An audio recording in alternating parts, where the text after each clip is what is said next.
turut kerana saya berada di depan mereka yang lebih tertua dari saya. Tidak juga sebagai buktinya di depan itu. Bukti itu bukan saya buat, dia buat. Jadi saya tidak bawa bukti. Dia buat, saya sendiri pun tak lupa. Saya tengok baju dan boleh ambil gambar berfungsi dan ada lebih kurang 20 kawan lebih kurang itulah kamera langsung foto. Dan untuk juga kita 3 wakil yang serentak.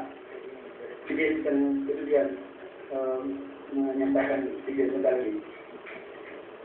Perbadan Pengadilan Pidana Nasional telah membantu kami dalam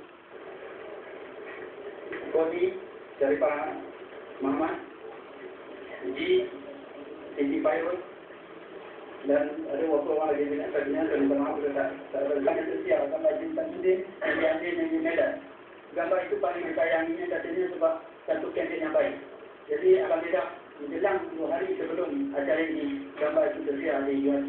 Terima kasih Puan Bayangmu. Saya minta maaf dan mungkin boleh sebutkan bahawa Cik Pak Aziz ada sama kita yang juga sponsor pengajian hadiah kami.